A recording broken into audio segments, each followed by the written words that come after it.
Welcome to Sasi media. அதாவது இந்த exit போல் கருத்து கணிப்பில் விஜய்க்கு சாதகமாக ஒரு சில ஊடகங்கள் வந்து பதில் சொல்லியிருக்காங்க. ஒரு ஐபிஎஸ் அதிகாரி ஒரு கருத்து கணிப்பு வந்து இப்போ வெளியிட்டிருக்காரு. அதில் என்ன சொல்ல வருது, மே 4ஆம் தேதி யாருக்கு சாதகமாக இருக்கும் அப்படிங்கிற ஒரு சில விஷயங்கள் இப்போ வந்து சோஷியல் மீடியாவில் வைரல் ஆகிட்டு இருக்கு.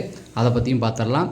ட்ரெண்டிங் டாபிக் தெரிஞ்சுக்க நம்ம சேனலை சப்ஸ்கிரைப் பண்ணுங்கள். ஃபஸ்ட்டு எடுத்த உடனே அந்த எக்ஸிட் போல் அப்படின்றது வந்து தேர்தலுக்கு பிந்தைய கருத்து கணிப்பு அப்படின்னு சொல்கிறாங்க. என்னடா தேர்தலுக்கு பிந்தைய கருத்து கணிப்பு அப்படின்னா, அதாவது நான் ஓட்டு போட்டு வரவங்கள்ட்ட ஒரு சில நிறுவனங்கள் கலந்துக்குவாங்க. அவங்க 234 தொகுதிகள்லையும் ஆள் வச்சுக்குவாங்க. அதாவது 234 தொகுதின்னா அந்த எல்லா இடங்கள்லையுமே ஓட்டு வாக்காளர் இருக்காங்க இல்லையா. இப்போ உங்கள் ஊரில் எத்தனை பூத் இருக்கோ அத்தனை பூத்துலேயும் ஆள் இருக்கும். அப்போ அங்கே போயிட்டு அவங்க என்ன பண்ணுவாங்கன்னா, நீங்கள் யாருக்கு ஓட்டு போட்டிங்கன்னு கேட்பாங்க. அவங்க கேட்ட உடனே அவங்க என்ன சொல்லுவாங்க, நாங்கள் இவங்களுக்கு தான் ஓட்டு போடுவோம், அதை நோட் பண்ணிக்குவாங்க. அப்படியே ஒரு 100-200 பேர்கிட்ட எடுத்துக்கிட்டு அந்த இதை வந்து அப்படியே கன்வெர்ட் பண்ணி அவங்க வந்து வெளியிடுவாங்க. இதில் அதிக வாய்ப்பு, அதாவது அந்த 100 பேர் இப்போ உங்கள் ஊர்லேயே வந்து ஒரு 10 பூத்து 15 பூத்து இருக்குன்னா அந்த 15 இதில் யார் ஜெயிக்க வாய்ப்பு இருக்குது அப்படின்னு சொல்லி கணக்கெடுத்து சொல்கிறது தான். இப்படி எடுத்து சொல்கிறது தான் அந்த எக்ஸிட் போல்னு சொல்கிறாங்க. இதில் மைனஸாக பார்க்கப்படுறது என்னன்னா, இப்போ நான் இருக்கேன், நான் வந்து உங்களுக்கு பணம் கொடுத்துருக்கேன் என் கட்சிக்கு ஓட்டு போடுன்னு, திமுகவோ அண்ணா திமுகவோ, ஏன்னா அவங்க 2 பேரும் தான் காசு கொடுத்தாங்க, வேறு யாரும் கொடுக்கறதில்ல. இப்போ நான் வந்து உங்களுக்கு காசு கொடுத்துட்டேன், நீங்கள் வாங்கிட்டீங்க. இப்போ எக்ஸிட் போல் அங்கே நடக்குது, நீங்கள் வரீங்க. அப்போ அவங்க கேட்குறாங்க யாருக்கு ஓட்டு போட்டேன்னு. நீங்கள் நாம் தமிழருக்கோ டிவிக்கோக்கோ ஓட்டு போட்டீங்க. இப்போ நாங்கள் இருக்கும்போது நீங்கள் என்ன சொல்லுவீங்க? நான் திமுகவுக்கு ஓட்டு போட்டேன், இல்லை அண்ணா திமுகவுக்கு ஓட்டு போட்டேன்னு சொல்லுவீங்க. இந்த மாதிரி நிறைய பிரச்சனைகளும் வரத்துக்கு வாய்ப்பு இருக்குது. இப்போ பசங்களே வந்து டிவிகேக்கு ஓட்டு போட்டிருக்கலாம், பேரண்ட்ஸ் ஏதாவது சொல்லுவாங்கன்னு சொல்லி டிஎம்கேன்னு சொல்லலாம். இல்லை பக்கத்து தெருவில் பக்கத்து வீட்டில் நம்ம ஆண்டாண்டு காலமாக ஒரே கட்சிக்கு ஓட்டு போட்டோம், இன்றைக்கி வந்து டிஎம்கேக்கு இல்லை மாற்று கட்சிக்கு ஓட்டு போட்டோம்னா நாளைக்கு ஏதாவது ஒன்றுனா நமக்கு தரமாட்டாங்க அப்படின்னு சொல்லி பயப்படுறதுக்கும் வாய்ப்பு இருக்குது. இதனால் இந்த எக்ஸிட் போலை பற்றி ஜெயலலிதா அவர்களே அதெல்லாம் வேஸ்ட்டு அப்படின்னு சொல்லி அன்றைக்கே சொல்லிட்டாங்க. அது எனக்கே சாதகமாக இருந்தாலும் அதை நம்ப மாட்டேன்ட்டு எப்போ ஒரு 15 வருஷத்துக்கு முன்னாடியே ஜெயலலிதா அவர்களே அதை சொல்லியிருக்காங்க. அதாவது எனக்கு சாதகமாக வந்தால் கூட அதை நம்ப மாட்டேன், ஏன்னா அதில் உண்மைத்தன்மை ரொம்ப கம்மி. அதில் அவங்க கருத்து கணிப்பு எடுக்கிறது ஓகே தான். ஒரு பூத்தில் போய் ஒரு 10 பேர்ட்டி 20 பேர்ட்டி எடுத்துகிட்டு வந்து அங்கே வந்து கிட்டத்தட்ட ஒரு 10,000 வாக்காளர் இருப்பான். நீ 100 பேர்கிட்ட கேட்டு வந்து அதை சொல்கிறதெல்லாம் சரியாக இருக்குமா அப்படிங்கிறது கொஞ்சம் ஏமாற்றக்குரிய விஷயந்தான். இந்த பக்கம் பார்த்தீங்கன்னா அதிமுகவை சார்ந்தவர்கள் அதிமுக தான் ஜெயிக்கணும், திமுகவை சார்ந்தவர்கள் திமுக தான் ஜெயிக்கும் அப்படின்னு சொல்லி சொல்லப்பட்டிருக்கு. அப்போ ஆக்சிஸ் மை இந்தியா அப்படிங்கிற ஒரு நிறுவனம் மட்டும் விஜய் சார் வந்து ஜெயிப்பார் அப்படிங்கிறத சொல்லியிருக்காங்க. ஸோ இதில் எது உண்மையாக இருக்கும் அப்படிங்கிறது மே 4ஆம் தேதி தான் தெரியும். இந்த கருத்து கணிப்பைகளை வைத்துக்கொண்டு ஒன்றுமே பண்ண முடியாது. கிட்டத்தட்ட ஒரு 15 வருஷத்துக்கு முன்னாடி திமுக வந்து வடிவேல் பிரச்சாரத்துக்கு வந்தார்.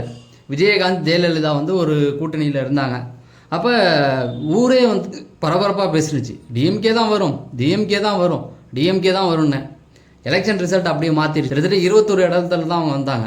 அப்போ எல்லாருமே கும்பிடி பேசினா எப்படிங்க தோத்தாங்க அப்படிங்கிற மாதிரிலாம் பேசிகிட்டு இருந்தாங்க. இப்போ லியோனு கூட கேட்பார், எங்கேயாவது மீட்டிங் போனால் எந்த இடத்துக்காவது போனால் 4 பேர் நின்று பேசலாம், என்னன்னா எப்படி அவங்க தோத்தாங்க அப்புறம் எப்படி தோத்தாங்கன்னு பேசி நிற்கிறாங்க. அப்போ யார் தாண்டா ஓட்டு போட்டது அதிமுகவுக்கு அப்படின்னு சொல்லி அவருக்கு கடுப்பில் கேட்டிருந்தார். எதுக்கு சொல்கிறேன்னா, அது எல்லாமே எலெக்ஷன் ரிசல்ட் வரும்பொழுது கண்டிப்பாக நம்ம தெரிஞ்சுக்கலாம். விஜய் மாற்று சக்தியா, சிஎம் ஆக போகிறாரா, அவர் மாற்று சக்தியா, யாருக்கு யமனாக இருக்க போகிறாரு அப்படிங்கிறது தான் மெயின் கேள்வியே. அவர் யாருடைய ஓட்டில் கை வச்சிருக்கிறாரு அப்படின்னு. இதுக்கு முன்னாடி பார்த்தீங்கன்னா விஜயகாந்த் அவர்கள் கட்சி தொடங்கினார். அவருடைய வாக்குகள் வந்து யாரை பதம் பார்த்தது அப்படின்னா ஜெயலலிதா அவர்களுடைய கட்சியிலிருந்து அந்த ஓட்டுகள் பிரிஞ்சது. இப்போ விஜய் சாருடைய ஓட்டுகள் எங்கேருந்து வரப்போகுது, அதிமுகவா திமுகவா? இப்போக்கி அதிமுக ஓட்டை தான் அவர் பிரித்தார் அப்படின்னு சொல்கிறாங்க. ஆனால் எனக்கு தெரிஞ்சு திமுக ஓட்டை அவர் பிரிச்சிருப்பார் அப்படிங்கிற ஒரு பெரும் நம்பிக்கை இருக்குது. அதையெல்லாம் ஓட்டு ரிசல்ட் வந்ததுக்கப்புறம் தெரிஞ்சுக்கொள்ள. ஐபிஎஸ் அதிகாரி வந்து சொல்லியிருந்தாருன்னு சொன்னோம் இல்லையா, அது என்ன அப்படின்னு பார்த்தீங்கன்னா, அவர் ஒரு 2000 காவல்துறையில், அதாவது ஓய்வு பெற்றவங்களை வச்சு ஒரு கருத்து கணிப்பு நடத்தியிருக்கார். அதாவது எல்லா ஊர்களிலுமே வந்து போயிட்டு ஒரு குறைஞ்சது 1000 பேரை சந்திக்கணும் அப்படிங்கிற ஒரு டார்கெட் ஃபிக்ஸ் பண்ணியிருக்காங்க. அதாவது அவங்களுக்கு இருந்த ஆட்கள் பார்த்திங்கன்னா 2000க்கு மேலே உள்ளவங்க 234 தொகுதியும் கவர் பண்ணியிருக்காங்க. குறைஞ்சது ஒரு 1000 பேரை அவங்க சந்தித்து கருத்து கணிப்பு கேட்கணுங்கிறது அவங்களுடைய விதியாக. எந்த மாதிரியான விதியை அவங்க ஃபாலோ பண்ணியிருக்காங்க அப்படின்னா, இளைஞர் மட்டும் இருக்கக்கூடாது, முதியவர், மிடில் ஏஜில் உள்ளவங்க, எல்லா தரப்பு மக்களையும் வந்து நம்ம கவர்ந்து கேள்வி கேட்கணும் அப்படிங்கிற மாதிரி போய் கேட்டிருக்காங்க.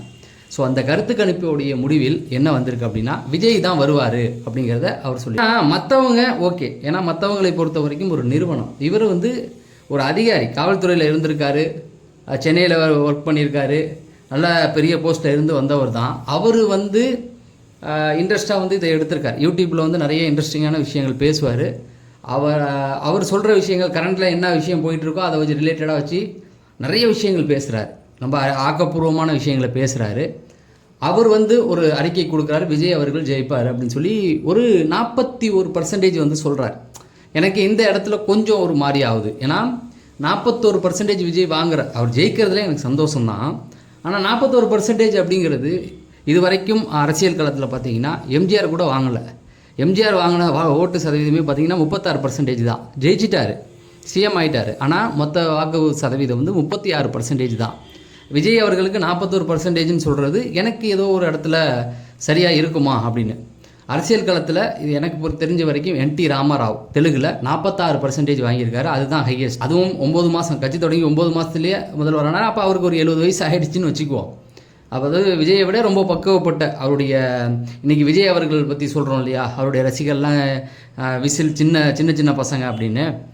அப்போ அவருடைய அரசியலுக்கு வரும்போது, இப்போ விஜயகாந்த் வரும்போது ஆவரேஜாக அவருடைய ரசிகர்களுடைய வயசு பார்த்திங்கன்னா 40 தொட்டு இருந்தது. விஜய் வரும்போது 18, 10, 12 இப்படிலேருந்து தான் ஆரம்பிக்குது. என்டிஆர் தொடங்கும் போது அவருடைய ரசிகர்கள் ஆவரேஜாக 40 தாண்டி 50 வயசு அந்த காலகட்டத்தில் இருந்தாங்க. அதனால் அந்த ஓட்டு வந்து 46 சம்திங் வந்தது. அது ஓகே. ஆனால் விஜய் அவர்களுக்கு 41ங்கிறது கொஞ்சம் ஏற்றுக்க முடியாத ஒன்றா தான் இருக்குது. 41லாம் வந்தால் எங்கேயோ போயிடும் அப்படின்னு. ஆனால் அவருடைய ரிப்போர்ட் படி, உளவுத்துறை ரிப்போர்ட் படி தான் சொல்கிறாரு. அதுபடி பார்த்திங்கன்னா ஒரு 130, 140 இடங்கள் வரத்துக்கு வாய்ப்பு இருக்குது அப்படிங்கிறாரு. அப்படி பார்த்தா விஜய் அவர்கள் சிஎம் தான், அதில் எந்த மாற்று கருத்தும் கிடையாது. பெரும்பான்மையாக நம்புகிறாங்க, விஜய் அவர்களே அதை நம்புகிறாங்க. ஏன்னா எம்எல்ஏக்கெல்லாம் சீக்கிரம் வந்துடுங்க அப்படின்னு சொல்லி ஒரு உங்களுக்காக காத்திருப்பேன்னு. அது வந்து எதுக்காக சொல்கிறாருன்னா, கூவத்தூரில் நடந்தது இல்லையா, விலைக்கு வாங்கினாங்களே, அந்த மாதிரி திமுக இல்லை அண்ணா திமுக இவங்க 2 பேரில் யாராவது ஒருத்தவங்க நம்முடைய எம்எல்ஏ விலைக்கு வாங்கிடக்கூடாது அப்படிங்கிறதுல தெளிவாக இருக்கார். அதனால தான் செய்தி கேட்ட உடனே நீங்கள் வந்துடுங்க, வெற்றி அப்படின்னு செய்தி கேட்டால் உடனே கிளம்பி வந்துருங்கன்னு இருக்காரு. இது எதுக்கு அப்படின்னா, ஒருவேளை தொங்கும் தோட்டம் மாதிரி திமுக கம்மியான ஓட்டு, எல்லாமே ஓட்டுகள் கம்மியாக இருக்கும்போது விஜய் சாருடைய கட்சி சார்ந்து தான் ஆட்சி அமைக்கணும் அப்படிங்கிற பட்சத்தில் விலைக்கு வாங்க ட்ரை பண்ணுவாங்க. இப்போ ஆல்ரெடி எடப்பாடி ஒரு எம்எல்ஏ அவங்க தொகுதியில் வாங்கிட்டார்ல, அதே போல் வாங்க ட்ரை பண்ணும் பொழுது சாரே சொல்கிறார், உங்கள் குடும்பத்தை மிரட்டுவாங்க, உங்களை இது பண்ணுவாங்க, நீங்கள் பயந்துடக்கூடாது, அதனால வெற்றி செய்தி கேட்ட உடனே கிளம்பி வந்துருங்க, இங்கே வந்துருங்க அப்படிங்கிறத சொல்லியிருக்காரு. அதுதான் நல்லது. ஏன்னா விஜய் சார்கிட்ட இருந்து அங்கே ஜெயிச்சு இன்னொரு கட்சிக்கு போகிறது அது ரொம்ப தேவையில்லாத ஒரு விஷயம்.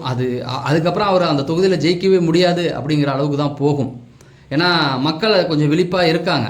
இப்போ அந்த எடப்பாடி தொகுதியில் போனவங்களே வந்து திரும்ப வரும்பொழுது அது வேறு லெவல் சம்பவமாக தான் இருக்கும். இருந்தாலும் சொல்கிறேன், ஏன்னா அந்த மாதிரி ஆகக்கூடாதுன்னு விஜய் சார் நினைக்கிறாரு. எல்லாருடைய நம்பிக்கையும் இருக்குது, நிறைய பேருடைய நம்பிக்கை விஜய் சார் ஜெயிக்கணும் அப்படின்னு. நீங்கள் கேட்கலாம், நீ என்ன விஜய் சாருக்கு மட்டும் கொடுக்குறியா அப்படின்னு. எவ்வளோ நாளைக்கு தான் கிட்டத்தட்ட நம்ம தாத்தா காலத்தில் ஆரம்பித்து அப்பா காலத்தில் ஆரம்பித்து இந்த திமுக அண்ணா திமுக ஃபைட்டை பார்த்துக்கிட்டு தான் இருக்கோம். என்ன டெவலப்மெண்ட் ஒன்றும் இல்லை அப்படிங்கிறது. அதாவது எலெக்ஷனுக்கு ஒரு கேம்பெயின் நடக்கும்போதெல்லாம் ஊருக்குள்ளே ரோடு போட்டுட்டு இருந்தாங்க. கடைசி 5 மாதத்தில் தான் எலெக்ஷன் வந்துருச்சு அப்படின்னு சொல்லி வேலை பார்த்ததையும் நம்மளால் பார்க்க முடிஞ்சது அப்படிங்கிறது தான். மாற்றத்துக்கு கொடுப்போம், மாற்றத்துக்கு இடம் விடுவோம். மாற்றம் வந்தால் தான் பயந்துக்கிட்டு எல்லாம் செய்ய ஆரம்பிப்பாங்க. நம்ம ஆட்சியை தக்க வைக்க இப்போ மும்முனை போட்டி இருக்குது அப்படின்னா பயந்துக்கிட்டே செய்வாங்க. இல்லை இந்த வாட்டி நம்ம செய்யலைன்னா அடுத்த வாட்டி அவன் வந்துடுவான் அப்படிங்கிற ஒரு பயம் இருக்கும். ஆனால் முன்னாடியெல்லாம் அப்படி கிடையாது. இல்லை திமுக அண்ணா திமுக நம்ம ஜெயிக்கலன்னா அவன் ஜெயிச்சுட்டு போவான், அடுத்த வருஷம் நம்ம ஜெயிச்சுட்டு போகிறோம். அந்த ஒரு கணக்கு கால்குலேஷனில் தான் போயிட்டு இருந்தது, எல்லாருக்குமே தெரியும். இன்னும் ஒரு நாள் தான் இடையில இருக்குது. தொடர்ந்து ட்ரெண்டிங் டாபிக் தெரிஞ்சு நம்ம சேனலை சப்ஸ்கிரைப் பண்ணுங்கள். உங்களுக்கு இந்த வீடியோ பிடிச்சிருந்தா இந்த வீடியோவை லைக் பண்ணுங்கள். நம்ம அடுத்த வீடியோவில் சந்திப்போம். நன்றி, வணக்கம்.